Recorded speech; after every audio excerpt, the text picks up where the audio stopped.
Hi ನಮಸ್ತೆ. ತಮ್ಲೈನ್ ನೋಡಿರ್ತೀರಾ. August 21 ಶುಕ್ರವಾರ ವರಮಹಾಲಕ್ಷ್ಮಿ ಹಬ್ಬ ಬರ್ತಾಯಿದೆ. ಎಲ್ಲರೂ ದಡ ಅಂತೇಳ್ಬಿಟ್ಟು ಅಲ್ಲಿ ಇಲ್ಲಿ ಹೋಗಿ ಏನು ಇದು ಸೀರೆ ಅದು ಇದು ಎಲ್ಲ ತೊಗೊಂಡು ಬರ್ತಾ ಇರ್ತೀರ. ಸೊ ಮಾಡಿ, ಆದರೆ ಆಡಂಬರ ಮಾಡಬೇಡಿ. ಇರೋದ್ರಲ್ಲಿ ಸಾಲ ಇಲ್ದಿರ ಇರೋದ್ರಲ್ಲಿ ಮಾಡಿ. ಇದೊಂದು ಹಾರ ಹೇಳ್ತೀನಿ ನೋಡಿ. ನಿಮ್ಮ ಮನೇಲಿ ಚಿನ್ನ ವಜ್ರ ವೈಡೂರ್ಯ ಇಲ್ಲ ಅಂದ್ರೂ ಈ ಒಂದು ಏಲಕ್ಕಿ ಹಾರ ಅರ್ಪಿಸಿ ಲಕ್ಷ್ಮಿ ನಿಜವಾಗ್ಲೂ ನಿಮ್ಗೆ ಒಲಿತಾಳೆ. ಇದಕ್ಕೆ ಬೇಕಾಗಿರೋದು 21 ಏಲಕ್ಕಿ. ಬೇಕಾದರೆ 108 ತೊಗೊಳ್ಬೋದು, ಇನ್ನೂ 1000 ಮಾಡ್ಬೋದು. ಯಾಕಂದರೆ ಇದು ಬ್ರಾಹ್ಮಿ ಮುಹೂರ್ತದಲ್ಲಿ ಮಾಡಬೇಕು, ಅದರಿಂದ 21 ಮಾಡಿ. ಇದಕ್ಕೆ ಗಂಧ ಬೇಕು, ಕುಂಕುಮ, ಏಲಕ್ಕಿ, ದಾರ, ಸೂಜಿ, ಮತ್ತು ಇದೊಂದು ಸುಗಂಧ ಪೌಡರ್ ಸಿಕ್ಕುತ್ತೆ. ಇದು ಎಲ್ಲ ಗಂಧಿಗೆ ಅಂಗಡಿನಲ್ಲೂ ಕೂಡ ಸಿಕ್ಕುತ್ತೆ. ಇದು ಬೇಕೇ ಬೇಕು. ಇದು ಯಾಕಂದರೆ ಇದಿಲ್ಲ ಅಂದರೆ ನಾವು ಹಾರ ಪೋಣಿಸೋಕ್ಕಾಗಲ್ಲ. ಒಳ್ಳೆ ಏಲಕ್ಕಿ ಮತ್ತು ಮೇಲೆ ಅದರದ್ದು ತುದಿ ಕೆಳಗಿರಬೇಕು, ಮೇಲೆ ಹೀಗೆ ಉದ್ದ ಇರೋ ಥರ ಪೋಣಿಸ್ಬೇಕು. ಇದು ಬ್ರಾಹ್ಮಿ ಮುಹೂರ್ತದಲ್ಲೇ ಮಾಡಬೇಕು. ಬೆಳಗ್ಗೆ ಮುಹೂರ್ತ ಇದು ಸಿಂಹ ಲಗ್ನ. ಬೆಳಗ್ಗೆ 6:14ರಿಂದ 8:31 ಅದರಲ್ಲೂ ಮಾಡ್ಬೋದು. ಇಲ್ಲಾಂದರೆ ಟೈಮ್ ಇಲ್ಲ ಅಂದರೆ ಮಧ್ಯಾಹ್ನನೂ ಮಾಡ್ಬೋದು. 12:49ರಿಂದ 3:06 ಕೂಡ ಮಾಡ್ಬೋದು. ಮತ್ತು ಸಂಜೆ 6:37ರಿಂದ 8:01 ಮಾಡ್ಬೋದು. ಇದು 3 ಟೈಮಲ್ಲಿ ಯಾವಾಗ ಬೇಕಾದ್ರೂ ಕೂಡ ಇದನ್ನು ಮಾಡಬಹುದು. ಇದನ್ನು ಮಾಡಿ ಇಟ್ಬಿಡ್ಬೇಡಿ. ಇವಾಗ ಏನಾಗಿದೆ ಅಂದರೆ 2-3 ದಿವಸ ಮುಂಚೆನೇ ಲಕ್ಷ್ಮಿನ ಕುಂಡ್ರಿಸ್ಬಿಟ್ಬಿಡ್ತೀರ. ಆ ಥರ ಎಲ್ಲ ಮಾಡಬಾರ್ದು. ಆ ಲಗ್ನ ಇರೋ ಟೈಮಲ್ಲಿ ಮಾತ್ರ ಲಕ್ಷ್ಮಿನ ಕುಂಡ್ರಿಸ್ಬೇಕು. ಇವು ಒಂದೊಂದು ಏಲಕ್ಕಿ ಪೋಣಿಸ್ಬೇಕಾದ್ರೂ ಓಂ ಶ್ರೀಂ ಮಹಾಲಕ್ಷ್ಮಿಯೇ ನಮಃ ಅಂತ ಹೇಳ್ಬಿಟ್ಟು ಹೇಳ್ಕೊಂಡು ಪೋಣಿಸಿ.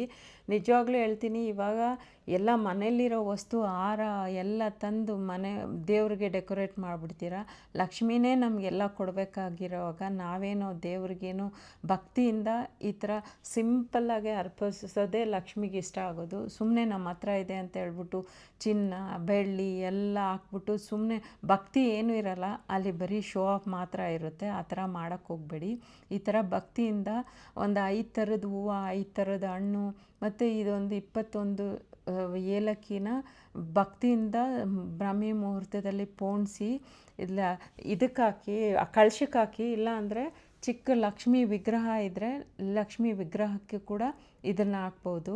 ಮತ್ತು ಇದನ್ನು ಗಂಧನ ನೀರಲ್ಲಿ ಮಿಕ್ಸ್ ಮಾಡಿಕೊಂಡು, ನಾನು ಹೇಳಿದ್ನಲ್ಲ ಸುಗಂಧ ಪೌಡರ್ ಅಂತ ಹೇಳಿದ್ನಲ್ಲ, ಇದಂತೂ ಇಂಪಾರ್ಟೆಂಟು. ಇದಿಲ್ಲ ಅಂದರೆ ಮಾಡೋಕ್ಕೆ ಸಾಧ್ಯ ಇಲ್ಲ. ಇದು ಸ್ವಲ್ಪನಾದರೂ ಹಾಕಲೇಬೇಕು. ಹಾಕ್ಬಿಟ್ಟು ಗಂಧನ ಮಿಕ್ಸ್ ಮಾಡ್ಕೊಳ್ಬೇಕು. ಮಿಕ್ಸ್ ಮಾಡಿಕೊಂಡು ಒಂದೊಂದು ಏಲಕ್ಕಿಗೂ ಕೂಡ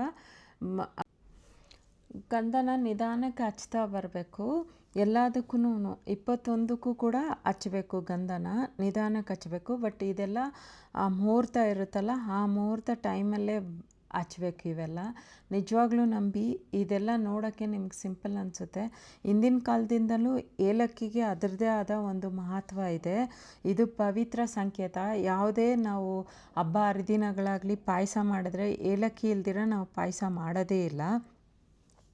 ಯಾವುದೇ ದೇವ್ರಿಗಾಗಲಿ ಇದಂತೂ ಐಶ್ವರ್ಯ, ಸೌಭಾಗ್ಯ ಮತ್ತು ಸಮೃದ್ಧಿಗೆ ಸಂಕೇತ ಇದೆ ಏಲಕ್ಕಿ. ಅದರಿಂದ ಅಷ್ಟೊಂದು ಪವರ್ಫುಲ್ ಆಗಿದೆ. ನೀವು ನಿಜವಾಗ್ಲೂ ಇದನ್ನು ಈ ಸತಿ ಹಾರ ಮಾಡಿ ಹಾಕಿ. ಮತ್ತು ಒಂದೊಂದು ಏಲಕ್ಕಿಗೂ ಕೂಡ ಕುಂಕುಮನ ಹಚ್ಚಿಡಿ. ಕುಂಕುಮನ ಹಚ್ಬಿಟ್ಟು ಇದು ಚಿಕ್ಕದಾಗಿರೋದ್ರಿಂದ ಒಂದು ಚಿಕ್ಕದು ವಿಗ್ರಹಕ್ಕೆ ಹಾಕಿ, ಇಲ್ಲಾಂದರೆ ಕಳಶಕ್ಕೆ ಹಾಕ್ಕೊಳ್ಳಿ. ಕಳಶಕ್ಕೆ ಹಾಕ್ಕೊಂಡು ಇದನ್ನೇನು ಮಾಡಬೇಕಂದ್ರೆ, ಪೂಜೆ ಎಲ್ಲ ಆದಮೇಲೆ ಇದನ್ನು ಏಲಕ್ಕಿನ ಬಿಸಾಡಬಾರ್ದು.